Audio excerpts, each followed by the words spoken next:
Bonjour à tous et bienvenue dans Smart Patrimoine. Smart Patrimoine, l'émission qui vous accompagne dans la gestion de vos finances personnelles, mais l'émission qui décrypte également avec vous les enjeux et les actualités du secteur de la gestion de patrimoine. Une émission que vous pouvez retrouver tous les jours sur Smart for Change, sur les réseaux sociaux de Smart for Change. Et bien sûr, vous pouvez nous écouter en podcast sur toutes les plateformes de podcast. Nous commencerons cette émission avec Patrimoine Passion, où nous ferons un focus sur les montres d'investissement. Quel bilan tirer en fin d'année 2024 sur le marché des montres d'investissement et comment se projeter en 2025. Nous poserons la question à Pascal Paul, le PDG de Chronos 360. Nous enchaînerons ensuite avec Enjeu Patrimoine, un enjeu patrimoine consacré au PER. Comment choisir entre un PER bancaire ou un PER assurantiel? Nous poserons la question à Charlotte Tamer, Head of Business Development chez Shares, mais aussi à Christophe Olivier, directeur général de MyPension Expert. Et puis enfin, dans la troisième partie de l'émission, dans l'œil de l'expert, nous aurons le plaisir de retrouver Séverine Flotte de Pouzeul, fondatrice de la financière de l'Aubrac, avec qui nous nous demanderons quelles sont les opportunités, les alternatives de placement qui existent face à la baisse des rendements des livrets réglementés. On se retrouve tout de suite sur le plateau Smart Patrimoine.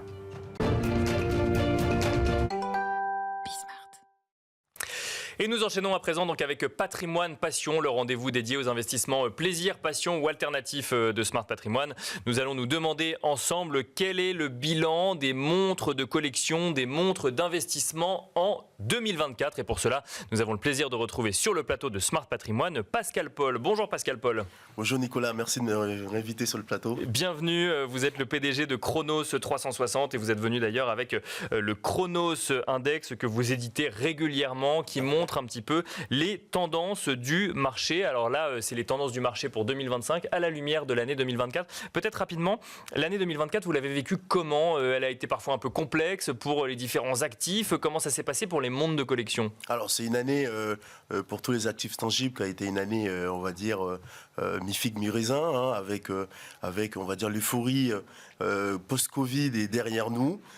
Comme tout, comme les arbres, hein, les montres ne montent pas au ciel, malheureusement. Bien sûr, oui. Et ceux qui l'avaient oublié, ils le prennent un peu. Ils s'en sont souvenus en 2024, du coup. Ils s'en sont souvenus en 2024. D'accord. On a un marché, donc l'index Chronos Index, qui est sorti sur les tendances du marché de 2024, nous montre une contraction de 5% du marché de la seconde main. D'accord. Alors en face, on a un marché du neuf qui également s'est contracté. D'accord. Puisqu'on a une baisse de 3% du marché, selon les chiffres de la Fédération horlogère suisse sur les 11 premiers mois de l'année. D'accord. Et donc cette contraction, on est sur un marché de 23 milliards d'euros avec plus de 14 millions de pièces vendues sur cette année-là. Alors le bon côté, c'est qu'il y a une correction qui a été sévère, mais la correction, elle était nécessaire. D'accord. Puisque ça a permis d'aujourd'hui d'offrir un nouveau point d'entrée. Ça a assaini un peu le marché, ça a permis effectivement de nouveaux points d'entrée, nouveaux investisseurs potentiels. Exactement. Sur des actifs qui étaient trop chers avant. D'accord. Des publics qui avaient quitté le marché parce que les prix étaient devenus aberrants et aujourd'hui ils reviennent sur le marché parce qu'on est redevenu sur des prix beaucoup plus accessibles. L'autre point aussi qu'on a constaté avec notre index, c'est la prédominance en termes de part de marché des Big Five. Hein. D'accord. Dans l'horlogerie, il y a 5 marques qui représentent 75% de part de marché, qui sont Rolex, Patek Philippe, Audemars Piguet, Cartier et Omega. D'accord. Ces 5 marques, certaines ont tiré le marché, ont soutenu avec une certaine résilience et ont permis d'avoir une baisse un peu limitée, et d'autres ont bénéficié d'une croissance assez forte. Donc c'est un marché très concentré, si je comprends bien quand même. Encore plus en 2024 que les années précédentes? Exactement, c'est un marché qui est très concentré. Alors il y a plus de 100 marques horlogères de luxe sur le marché, mais dans ces 100 marques, il y a une dizaine qui font vraiment le cœur du marché avec plus de 95% de part de marché. Et dans ces 10 marques, vous en avez 5, celles que je vous ai citées, qui représentent les 3 quarts de la valeur du marché de la seconde main, mais aussi de celui du neuf. Ça veut dire que la correction qu'on a vue en 2024 aurait pu être plus forte s'il n'y avait pas eu justement ces Big Five qui soutiennent les prix. J'imagine qu'elles sont un petit peu moins décotées que le reste des montres, ou elles aussi elles ont subi finalement cette décote? Alors elles ont aussi subi une décote, mais de façon moindre. En fait, on a identifié un deuxième constat avec notre index, c'est que vous avez des marques, toutes celles qui sont positionnées sur le segment des prix accessibles, telles que Rolex par exemple, où vous avez une baisse qui est seulement limitée à 4%, alors qu'en face vous avez Patek Philippe et Audemars Piguet qui sont sur le segment ultra premium où les baies sont montées jusqu'à 9% Ah oui, de quand la même. valeur. Oui, bien sûr. Ça a été assez conséquent. Et à contrario, vous avez des marques comme Cartier qui a été en croissance de plus 1,5% et Omega qui a cru de 2,5% sur la période. Notamment, ces marques ont cru parce qu'ils ont un catalogue intemporel de produits accessibles tels que la Cartier Santos, la Cartier Tank ou encore la Omega Speedmaster et la Omega Seamaster qui ont bénéficié de lancements réussis par les marques sur les 24 derniers mois. Donc c'est quoi? C'est le neuf qui a tiré le marché par rapport à la seconde main, c'est ça qu'il faut comprendre, ou c'est un peu caricatural de dire ça? De toute façon, le neuf tire le marché, le neuf alimente la seconde main, parce que la production du neuf annuel se retrouve sur une période de 12 à 24 mois après sur le second marché. Donc c'est cette production vendue qui vient alimenter un stock qui dort dans les tiroirs, qu'on estime à plus de 400 milliards d'euros dans le monde. Et c'est ce stock, nous, c'est ce marché-là qu'on dessert, et c'est ce marché-là qui alimente notre offre de façon permanente. Alors, comme d'habitude, vous venez toujours avec des modèles iconiques favorisés, privilégiés par les investisseurs. Juste avant, un mot sur les tendances que vous anticipez pour l'année 2025, Pascal Exactement. Paul. Alors que ces tendances, j'espère que ça va être un vrai baromètre pour ceux qui veulent investir sur le marché des montres.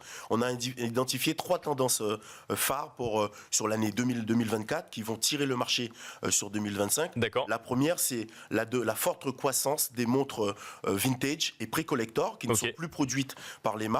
Donc en fait, la rareté et d'une pièce unique qui n'est plus produite au catalogue, ça donne l'impression au public de payer le juste prix et de ne pas avoir à supporter une prime à la disponibilité pour éviter les listes d'attente des marques en boutique. Et la deuxième tendance qu'on a constatée... Et donc ça, vous constatez effectivement que cette demande est croissante sur des modèles qui ne se font plus. Exactement. D'accord. Soit vintage, qui ont plus de 30 ans, ou soit pré-collector, qui ont entre 30 et une quinzaine d'années et qui ne sont plus produites.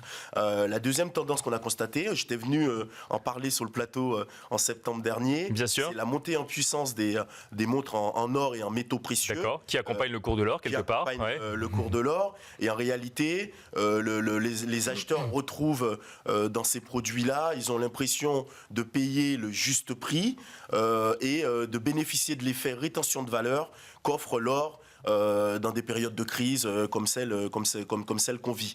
Et une troisième tendance phare qu'on a identifiée, c'est l'arrivée en puissance d'une clientèle féminine sur le marché qui a délaissé les montres bijoux au profit de montres sport chic unisex en 36 mm. Et l'avantage de ce type de pièce, c'est que ça permet d'être porté aussi bien par un homme que par une femme.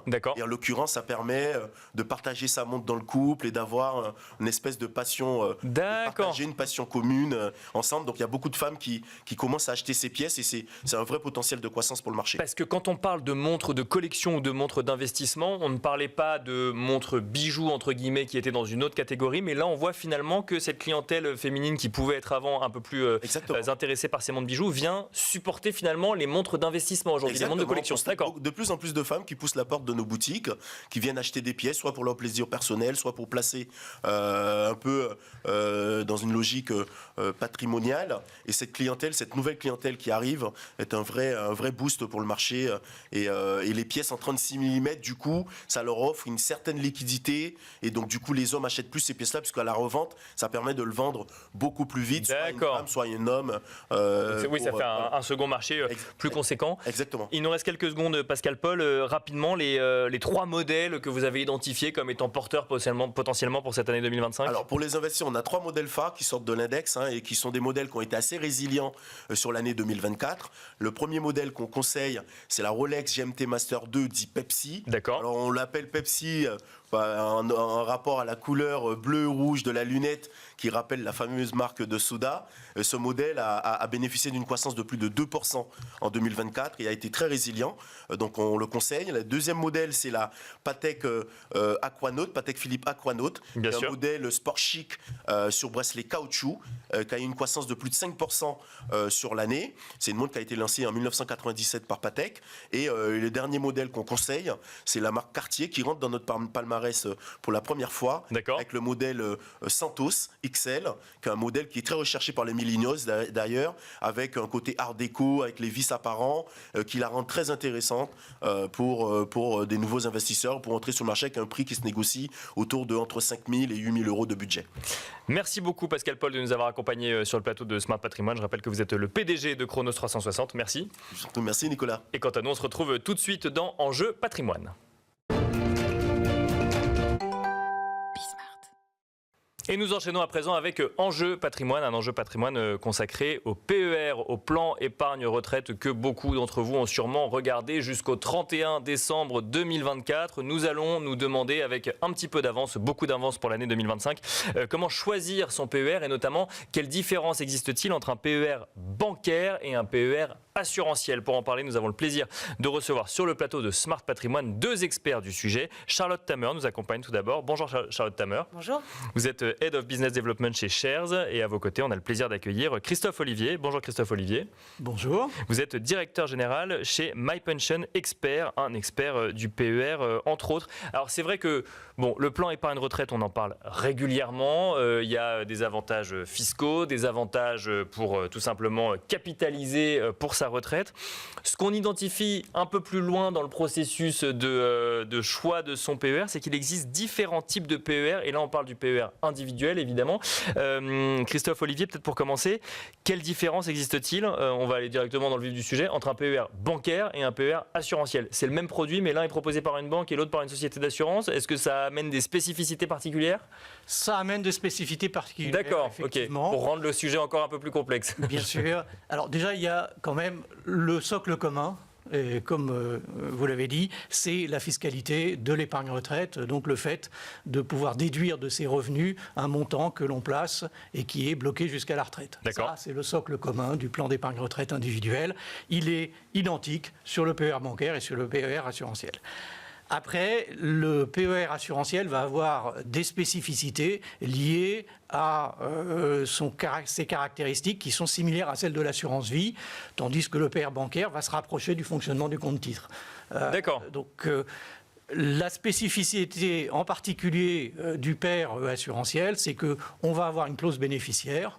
Donc on va pouvoir désigner quelqu'un de différent de la personne, de ses héritiers naturels éventuellement, comme bénéficiaire en cas de décès. Et puis on va avoir une fiscalité successorale qui, jusqu'à l'âge de 70 ans, est alignée sur celle de l'assurance vie des versements réalisés avant 70 ans et qui donc là aussi permet d'avoir une fiscalité hors succession avec des avantages éventuels, l'abattement de 152 500 et une fiscalité potentiellement améliorée.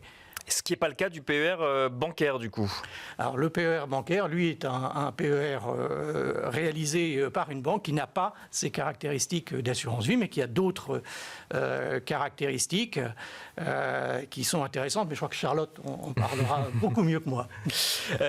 Charlotte Taber, on va continuer avec vous. Ce qui est quand même important de rappeler dans cette émission, c'est qu'en fait, si je comprends bien, c'est 2 produits différents, mais qui offrent des caractéristiques communes. Que fait un PER bancaire que ne peut pas faire un PER assurantiel ou inversement, Charlotte Tamer? Moi, je l'aurais dit à l'inverse de vous. J'aurais dit c'est 2 produits similaires, mais avec des caractéristiques différentes. D'accord. En fait, vous allez avoir des impacts, notamment en termes de frais et d'éligibilité des supports d'investissement. En fait, tout le monde parle de la diversification de ses assets, etc. Bien sûr. Mais assez peu de gens parlent de la diversification de la tenue de compte juridique. En fait, quand vous rentrez sur les marchés, par le biais du PER ou par le biais d'autres enveloppes, vous avez aussi l'assurance vie, le compte titre, le PEA. Et en fait, il y a une nécessité aujourd'hui dans son patrimoine de diversifier cette tenue de compte juridique. Malheureusement, l'offre bancaire à destination des conseillers en investissement financier est assez limitée. D'accord. C'est-à-dire qu'il y a beaucoup d'assureurs qui proposent des produits, des dispositifs que les conseillers en investissement financier peuvent distribuer. Il y a assez peu de choses qui se passent en fait sur la partie, enfin jusqu'à peu, il y avait assez peu de choses qui se passaient sur la partie bancaire.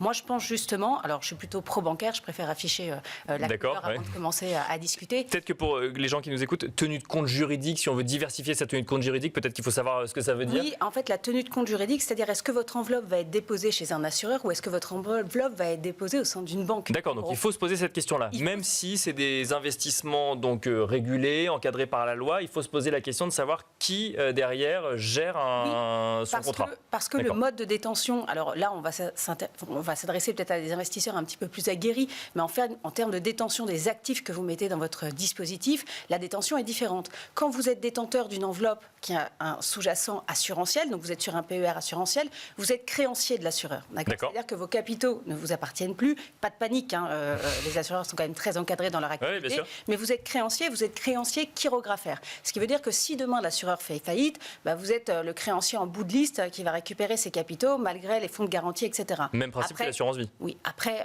la faillite d'un assureur aujourd'hui est assez peu, on a déjà vu dans d'autres pays, mais quand même assez peu probable.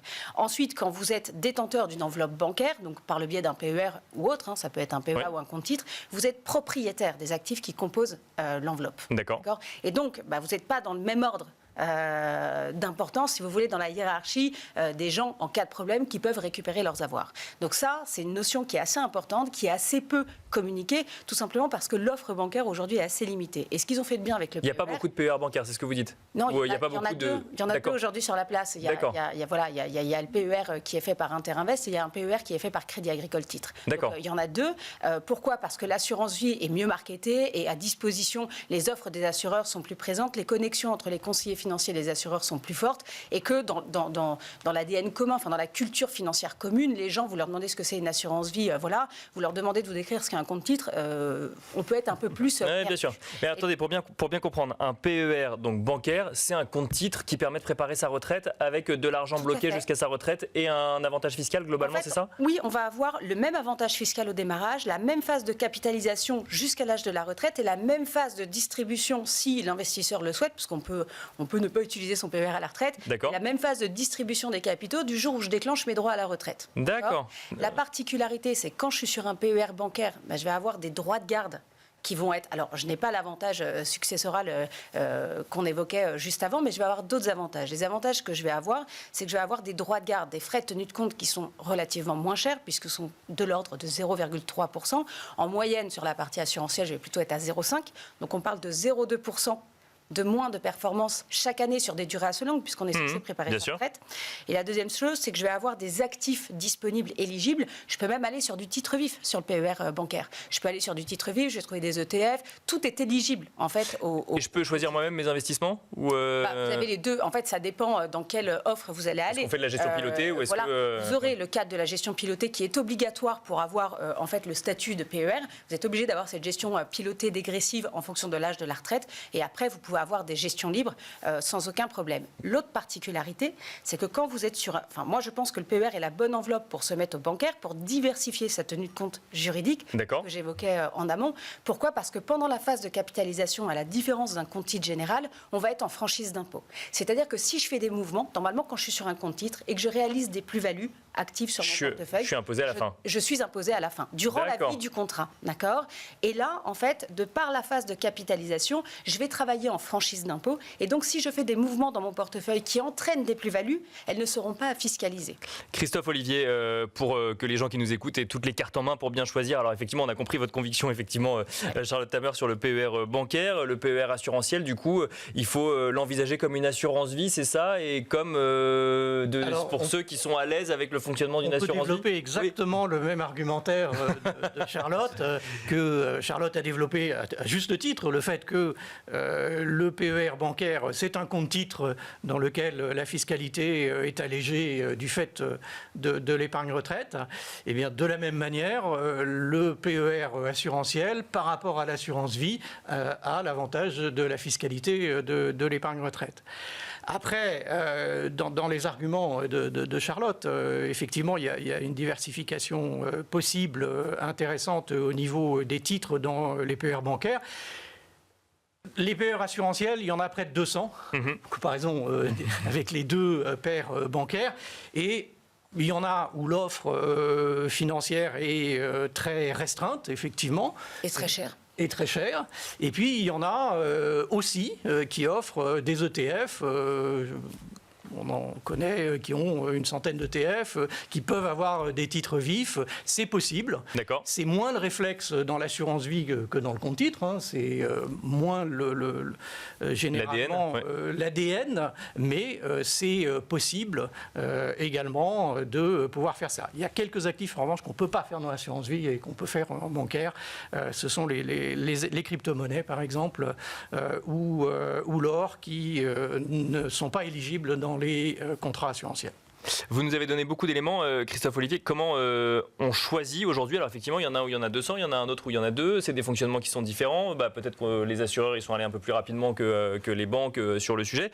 Comment on choisit? Est-ce qu'il y en a qui correspondent à des situations, d'autres à d'autres situations? Est-ce que c'est en fonction de son niveau de connaissance du sujet qu'on va vers l'un ou vers l'autre? Ou quelles questions on se pose? Je crois que de manière assez naturelle, si on a l'habitude de l'assurance vie, et il se trouve que la majorité des Français ont l'habitude de l'assurance vie, ils vont se tourner plus naturellement vers le pair assurantiel. Maintenant, il y a une catégorie de personnes qui sont peut-être plus actives, plus connaissant mieux le marché, qui ont déjà des comptes titres et qui là vont être très intéressés par la possibilité d'avoir le même fonctionnement que leur fonctionnement actif sur le compte titre à travers un PER bancaire. Il se trouve que la majorité des distributeurs et même les grands groupes bancaires, à l'origine, ont privilégié le pair assurantiel, ce qui fait du pair bancaire un outsider c'est toujours difficile quand on est un outsider de rentrer sur le marché. Charlotte Tamer, même question. Quand on est investisseur, qu'on veut gérer son patrimoine, qu'on hésite entre un PER, qu'on a déjà un PER assurantiel peut-être, quelle question se poser vis-à-vis du choix ou d'un deuxième, si on peut en avoir un deuxième, ou tout simplement de celui qu'on doit choisir quand on veut ouvrir un PER? Vous êtes illimité dans le nombre de PER. Par contre, le plafond déductible, lui, il n'est pas renouvelable. Ouais. Il est une fois pour tous les PER. Quels que soient les PER. Ça, c'est la précision à apporter. Je pense malheureusement que la majorité des investisseurs n'ont pas conscience d'être sur un PER bancaire ou assurantiel. Bien sûr. Peut-être le but d'en parler aujourd'hui est de comprendre cette diversification de la tenue de compte juridique. Je dirais que si par ailleurs, dans votre patrimoine, vous êtes déjà exposé à l'assurance vie, venez faire un tour du côté de l'offre bancaire pour voir comment ça se passe.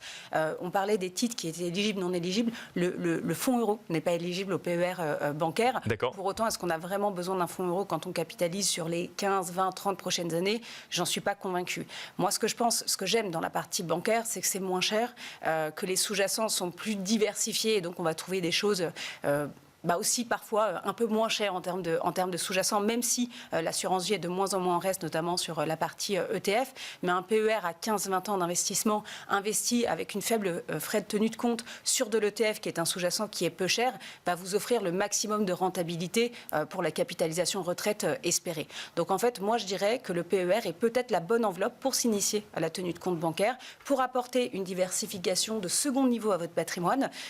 Et comme il n'y a que 2 offres, on n'est pas très difficile à trouver sur la place. Et puis il ne faut pas oublier que les transferts sont libres, donc oui. de toute façon, vous pouvez transférer de l'assurantiel vers du bancaire, du bancaire vers l'assurantiel. Donc ça reste un produit faut pas avoir peur de se tromper sur l'un ou sur l'autre. Autant le transfert d'assurance vie entre elles paraît très complexe, mais en tout cas, vous pouvez transférer un PER bancaire vers un assurantiel et vice-versa sans aucune difficulté. Donc c'est bon à savoir aussi. Et on finira là-dessus. Merci beaucoup Charlotte Tamer, Head of Business Development chez Shares. Merci Christophe Olivier, directeur général de MyPension Expert. Merci à tous les deux. Et quant à nous, on se retrouve tout de suite dans l'œil de l'expert. Et nous finissons donc cette émission avec l'œil de l'expert. Nous allons nous demander ensemble quelles alternatives de placement peuvent exister face à la baisse de rendement sur les livrets réglementés à l'heure actuelle. Et nous allons en parler avec Séverine Flotte de Pouzols. Bonjour Séverine Flotte de Pouzols. Bonjour Nicolas. Bienvenue sur le plateau Smart Patrimoine. Vous êtes fondatrice de la financière de l'Aubrac. Alors on a suivi effectivement les baisses de rendement sur le livret A ou autre livret réglementé. Bon, c'est un calcul qui est effectué par la Banque de France. Quand l'inflation augmente, les taux augmentent. Quand l'inflation diminue, les taux diminuent. C'est comme ça, c'est contractuel presque. Comment est-ce qu'on prend ça en compte dans la gestion de son patrimoine?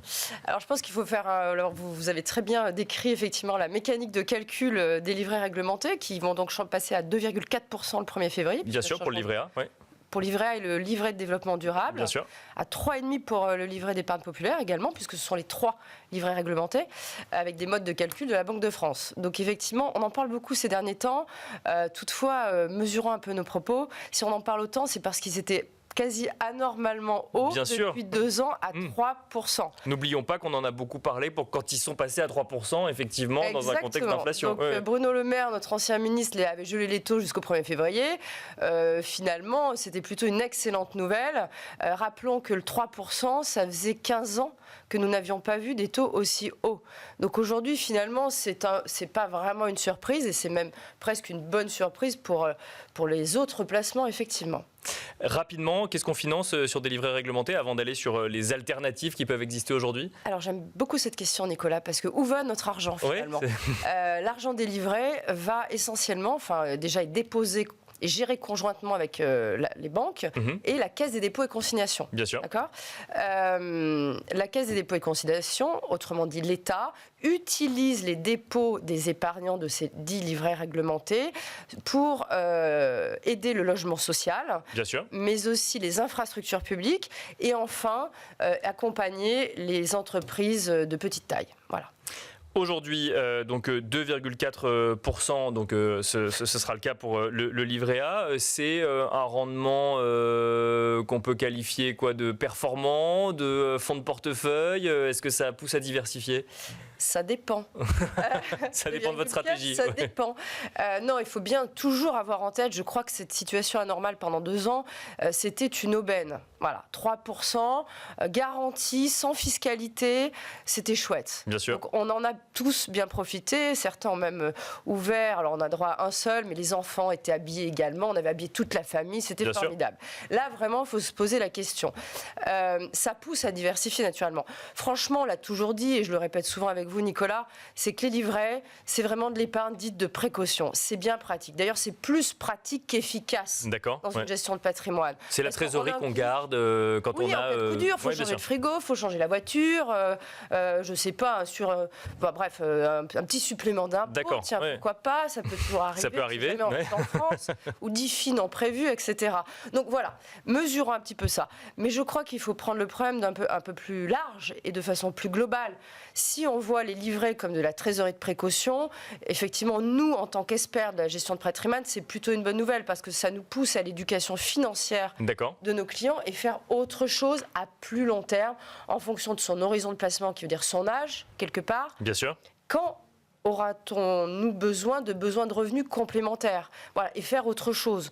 Donc moi je trouve que c'est plutôt un bon moment pour réfléchir à plus long terme. Et alors concrètement, par quoi est-ce qu'on complète les livrets sur lesquels on a mis son épargne de précaution si jamais il nous reste encore de l'épargne? Oui, on les complète ou on change d'enveloppe, tout simplement. En ce moment, on a pas mal de clients qui nous appellent, vous imaginez bien. Et tant mieux, parce que c'est l'épargne qui nous échappait finalement. Mais tant mieux, puisque ça va pour le logement et autres, donc tant mieux. Toutefois, alors le cahier des charges est compliqué quand même, parce que quand on parle de livret réglementé, c'est disponible, j'en reviens, c'est très pratique. C'est disponible et c'est non fiscalisé. Bien sûr. Donc si on garde ce cahier des charges, disponibilité de l'épargne et peu de fiscalité, j'aurais du mal à vous parler d'autre chose que du fonds euro. D'accord. À capital. Puis il y a un niveau de risque aussi. On ne peut pas dire qu'il y a un risque zéro, mais il y a très peu de risque quand même sur un livret A. Il y a très peu de risques, hormis la faillite de l'État. Oui, voilà.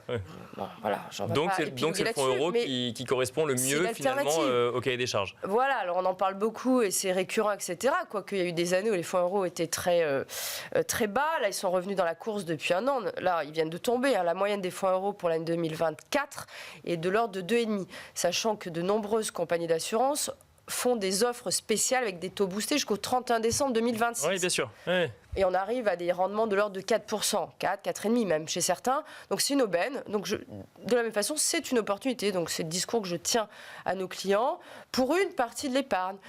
C'est de l'épargne court terme, disponible, etc. Je ne vous parle pas non plus du point de vue civil de l'assurance vie, mais c'est l'un des seuls, franchement, une des seules vraies alternatives sans franchir la ligne rouge du degré de risque. Voilà. Merci beaucoup Séverine Flotte de Pouzel de nous avoir accompagnés dans Smart Patrimoine. Je rappelle que vous êtes fondatrice de la financière de l'Aubrac. Merci beaucoup. Merci beaucoup. Et quant à nous, on se retrouve très vite sur Be Smart for Change.